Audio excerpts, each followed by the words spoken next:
Hello students, in today's class we will see some questions based on quadratic equations and inequalities.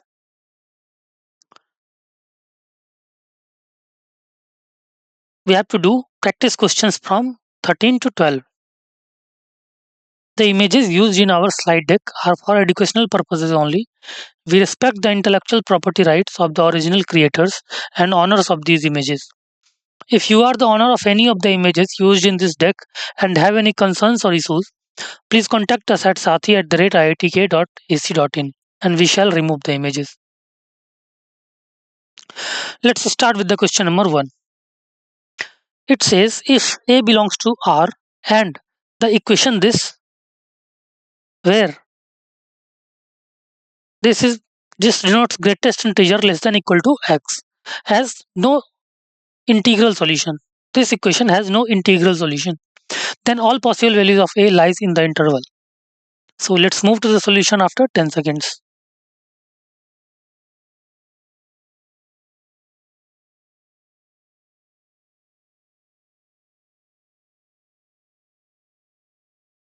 Okay, let's come to the solution part. Here A belongs to real and this equation has no integral root, no integral solution, right? So suppose let t is equal to x minus greatest integer of x. Then the equation will become minus 3t square plus 2t plus a square equal to 0. This is quadratic equation.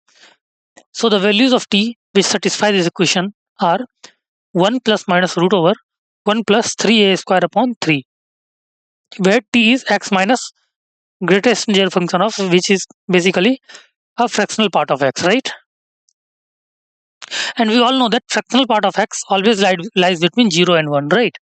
So 1 plus minus root over 1 plus 3 square upon 3 will be between 0 to 1. After solving this,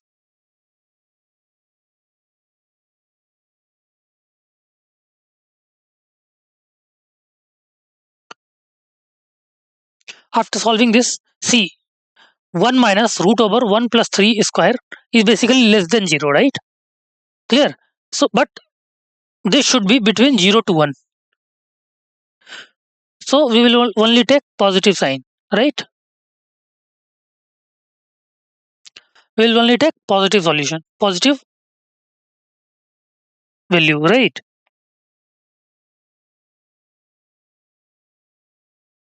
Okay.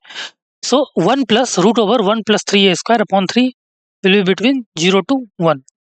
So after solving this, we get root over 1 plus 3a square less than 2. So after solving this we got a belongs to minus 1 to 1. So for no integral solution, we consider the interval minus 1 to 0 union 0 to infinity, right? Clear? Because if we put a 0, then there will be an integral solution, right? A cannot be 0. So I think option A is the right choice. Now let's discuss next question, question number 14. If A is equal to cos 2 pi by 7 plus iota 2 pi by 7, then the quadratic equation alpha is equal to A plus A square plus A to the power 4 and beta A cube plus A to the power 5 plus A to the power 6 is. So let's move to the solution part after 10 seconds.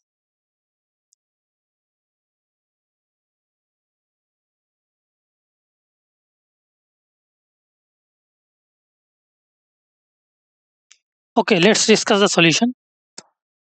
Since we are given that A is equal to cos 2 pi by 7 plus iota 2 pi by 7, right? So and A to the power 7 will be right, because we know that e to the power iota theta is equal to cos theta plus iota sin theta, right? And we can apply De Morgan's theorem. So after applying De Morgan's theorem, we got that a to the power 7 is cos 2 pi plus iota sin 2 pi, which is equal to 1. Also alpha is equal to a plus a square plus a to the power 4 and beta is equal to a cube plus a to the power 5 plus a to the power 6. Then sum of all the roots will be summation of alpha plus beta, which is a plus a square plus a cube plus a to the power 4 plus a to the power 5 plus a to the power 6, which is basically in geometric progression, right? And summation of which is equal to a times 1 minus a to power 6 upon 1 minus a. Clear? So after solving a minus a to the power 7 upon 1 minus a, and a to the power 7 is 1, right? So a minus 1 upon 1 minus a, which is equal to minus 1, right? So I think option C is the right choice. It is basically sum of the root. Now we have to also find the product of root, right? Which is alpha into beta.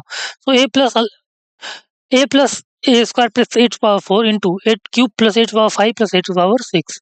When we do product of root, we get the value as 2, right? Because sum of root is minus 1, we all know that, right?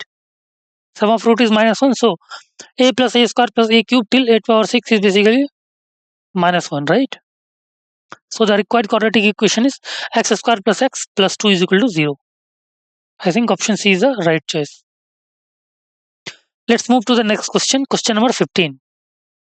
If alpha and beta are roots of 375x square minus 25x minus 2 equal to 0, and Sn is equal to alpha to the power n plus beta to the power n, then we have to find limit n tending to infinity, summation of r equal to 1 to n SR. Let's move to the solution part after 10 seconds.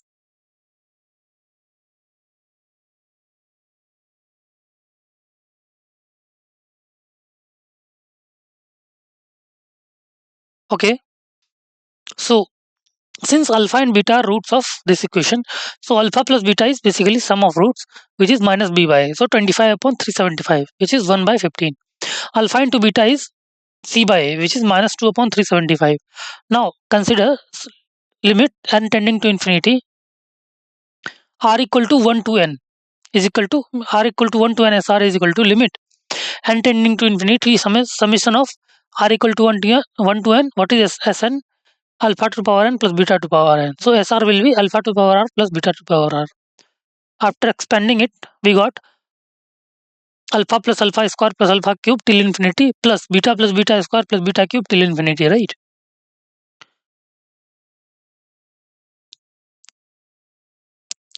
Now this is in infinite GP, right? This both terms are in infinite GP, and summation of which is basically alpha upon 1 minus alpha plus beta upon 1 minus beta. After solving this, we get all the values in terms of alpha plus beta and alpha into beta, right? And after putting the value of alpha plus beta and alpha into beta from here, we got 25 plus 4 upon 375 minus 25 minus 2, and finally we got the answer 1 by 12. So option B is the right choice.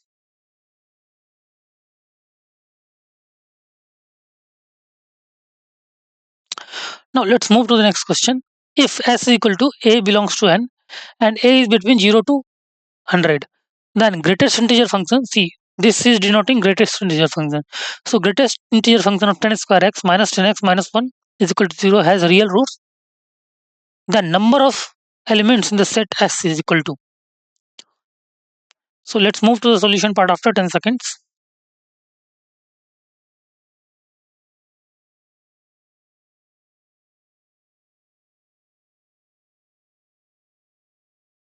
Okay.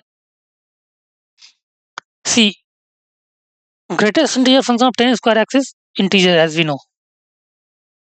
And since A belongs to natural number and between 1 to 100, A is also integer, right?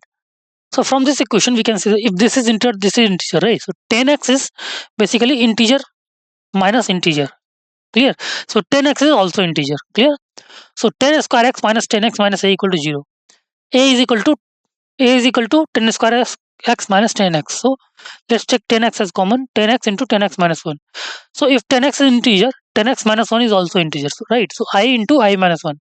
Product of two consecutive integer. A is basically product of two consecutive integer, right? And A should be between 1 to 100. So from 1 to 100, let's find product of two consecutive integer. So 1 into 2, 2 into 3, 3 into 4, 4 into 5, 5 into 6, 6 into 7, 7 into 8, 8 into 9, 9 into 10, right? So how many elements are there? There are 9 elements, 9 such elements, clear? So option D is the right choice, 9 such elements. Let's move to the next question. Question number 17. The sum of all real values of x satisfying the equation x square minus 5x plus 1, x square minus 5x plus 5 to the power x square plus 4x minus 60 is equal to 1. So let's move to the solution part after 10 seconds.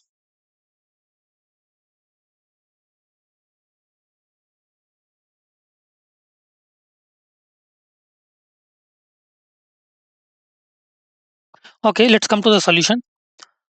See, we are given that x square minus 5x plus 5 to the power x square plus 4x minus 60 equal to 0. Right, this can be possible by three cases, right?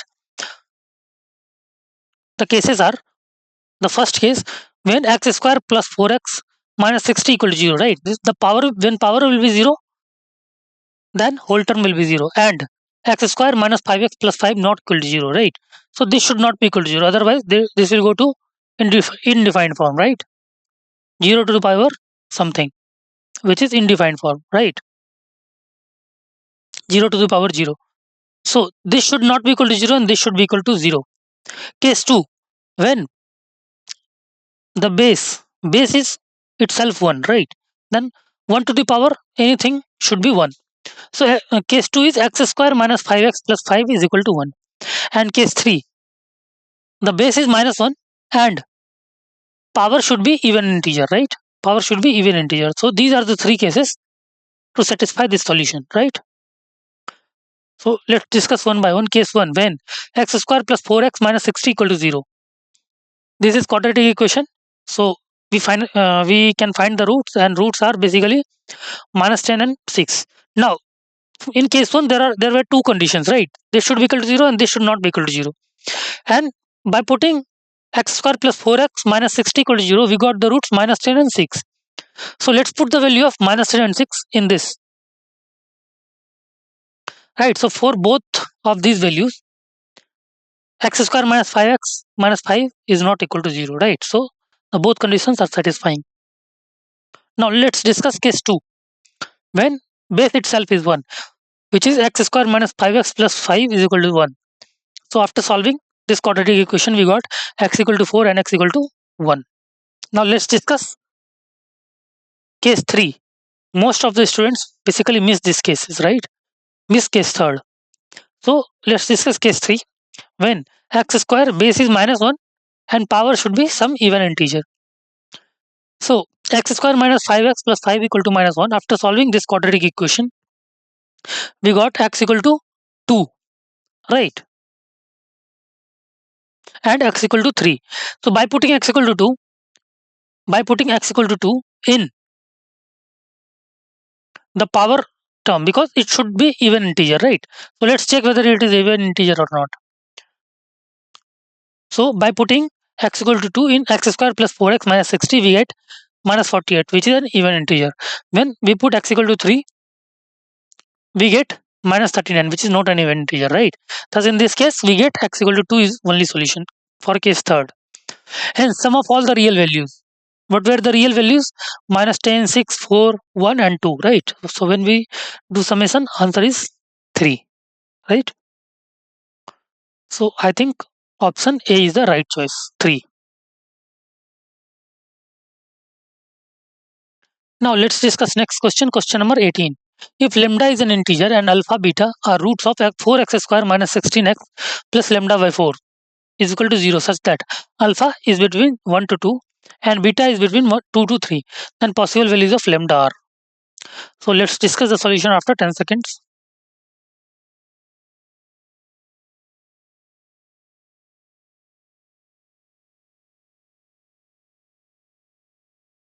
Okay, let's move to the solution part. Since alpha is an integer and alpha and beta are roots of this quadratic equation, right? And alpha is between 1 to 2 and beta is between 2 to 3. So since this quadratic equation have two roots, we can find the two roots as minus b plus minus root over b square minus 4ac upon 2a, right? So after getting alpha and beta, we got alpha and beta as 2 plus minus root over 64 minus lambda upon 2 upon 4. Now we can check domain. Discriminant should be greater than 0, right? Because it has two distinct roots. So 64 minus lambda is basically greater than 0. So lambda should become less than 64. Clear?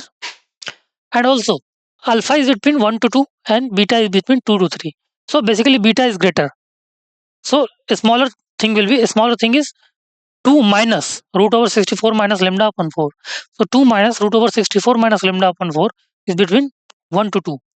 And 2 plus root over 64 minus lambda upon 4 is basically between 2 to 3. After solving equation 1, we got this is step, right? So root over 64 minus lambda upon 4 is between 0 to 1. So root over 64 minus lambda is between 0 to 4. Clear? So 64 minus lambda should become between 0 to 16. So lambda is basically greater than 48. Now lambda is basically less than 64. Lambda is less than 64 and greater than 48. So lambda should be become 48 to 64. So let's find all the integral values between 48 and 64, right? So this will be the basically solution of lambda 49 to 63. Option C is the right choice. Okay. Now let's move to the next question. Question number 19. It says if alpha and beta are roots of the quadratic equation ax square plus bx plus c equal to 0, then the quadratic equation whose roots are alpha upon 1 plus alpha and beta upon 1 plus beta is. So let's move to the solution part after 10 seconds.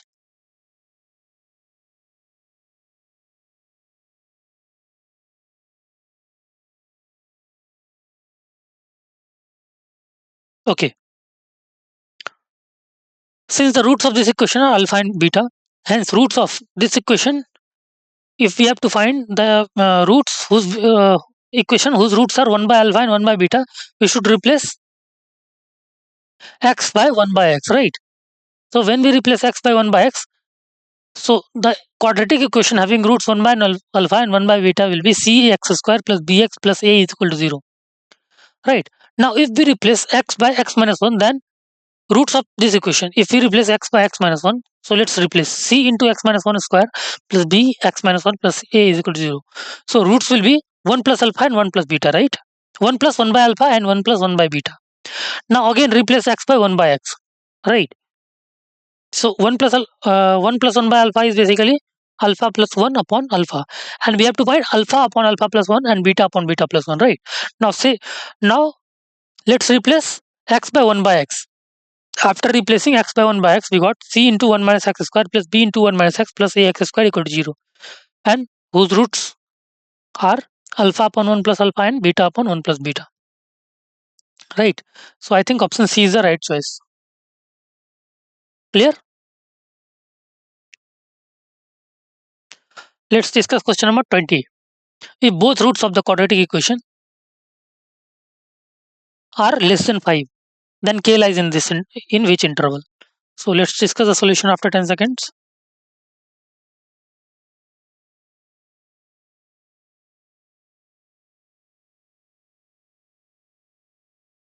Okay, let's come to the solution part.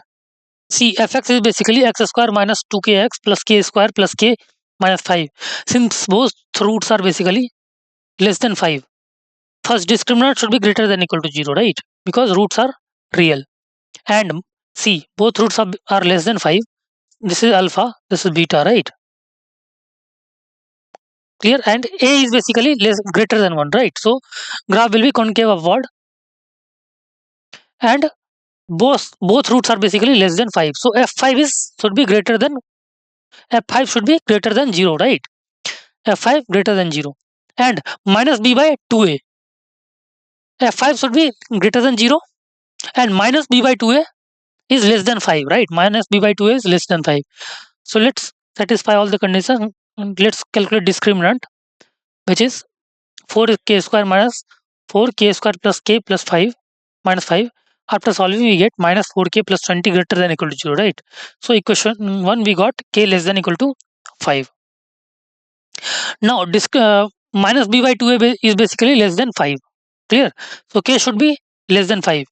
Equation 2. And f5 is greater than 0. f5 is greater than 0, right? So let's find f5.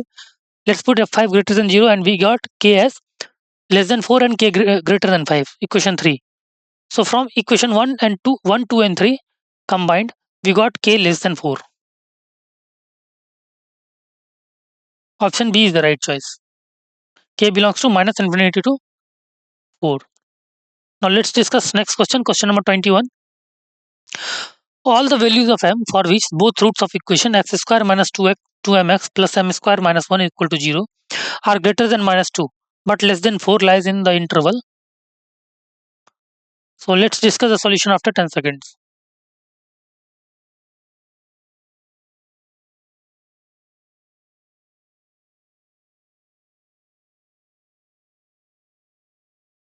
Okay. All the values of m for which both roots of equation are greater than minus 2 and less than 4, right? So roots are lying in between minus 2 and 4. Clear? Discriminant should be greater than equal to 0 and minus b by 2a should be between c. Minus b by 2a should be between minus 2 to 4. And f4 is greater than 0 and f minus 2 is greater than 0. See, f minus 2 is greater than 0 and f4 is also greater than 0, right? So discriminant greater than equal to 0, we got 4 greater than 0, which means m belongs to real. And minus b by 2a is between minus 2 to 4.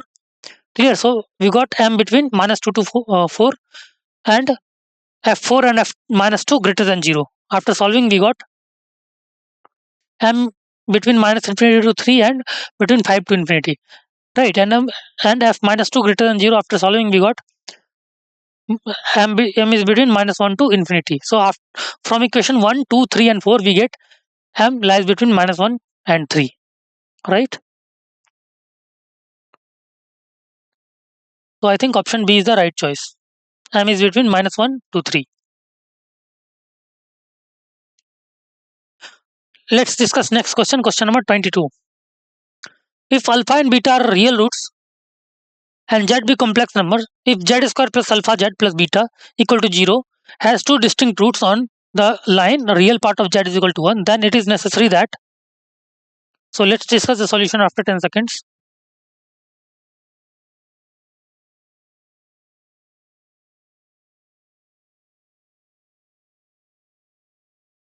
Okay. Since z is equal to x plus iota y, given real part of z equal to 1, so x equal to 1.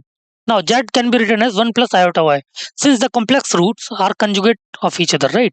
So if z is equal to 1 plus iota y and z equal to 1 minus iota y are roots of this equation, the product of root is basically beta upon 1, which is beta. So 1 plus iota y into 1 minus iota y is basically beta. So beta is 1 plus y square, which is greater than equal to 1. So beta should belongs to 1 to infinity. Option C is the right choice. Let's discuss next question, question number 23.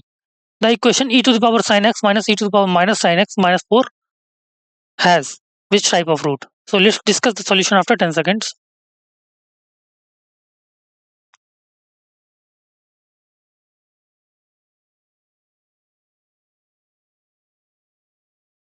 Okay. The given equation e to the power sin x minus e to the power minus sin x equal to 4. So e to the power sin x minus 1 by e to the power sin x is equal to 4. So let e to the power sin x equal to t. So t minus 1 by t equal to 4. So this is quadratic equation in t. And after solving this quadratic equation, we got t as 2 plus minus root 5. So e to the power sin x should be 2 plus minus root 5, right? But sin x is between minus 1 to 1. So e to the power sin x should become between e to the power minus 1 and e to the power 1. So e to the power sin x belongs to 1 by e to e, right?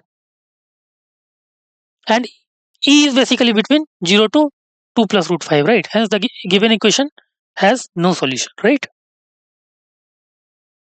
So I think option B is the right choice. No real root.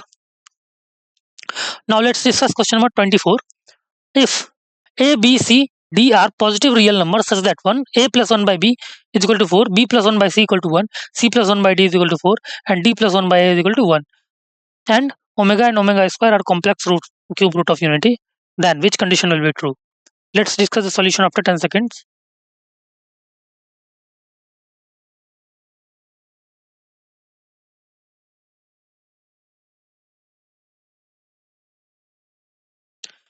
Now using AMGM inequality, we can say that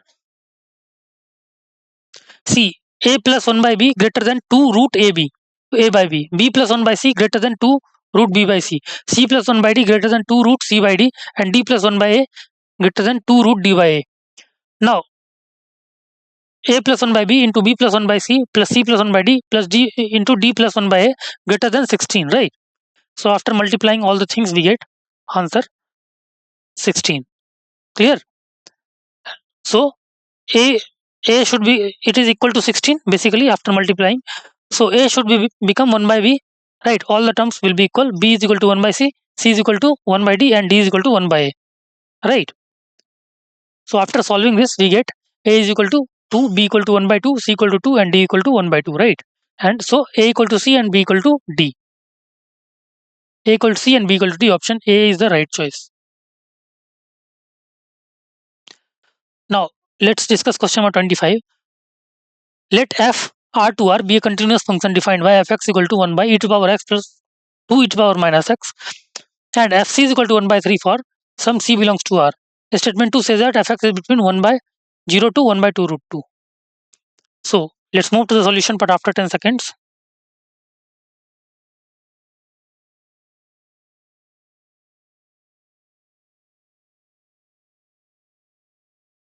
Okay. See, we have fx as 1 by e to power x plus 1 by 2 e to power 1 plus 2 by e to power x. Now using AMGM inequality, e to power x plus 2 by e to power x upon 2 greater than equal to e to power x into 2 by e to power x. As e to power x is greater than 0, so e to the power x plus 1 by 2 plus 2 by e to power x is greater than equal to 2 root 2. So when we reciprocal it, 1 by e to power x plus 2 by e to power x is should be become 0 to 1 by 2 root 2. So fx should be become 0 to 1 by 2 root 2 for all x belongs to real. Statement 2 is true, and statement 1 is also true for some c, right? Because fc is equal to 1 by 3 for c equal to 0, which lie between 0 and 1 by 2 root 2. So statement 2 is the correct explanation of statement 1. So I think option B is the not correct explanation. Right, option B is the right choice. Statement 1 is true, statement 2 is true, and statement 2 is correct explanation of statement 1. So B is the right choice. Thank you.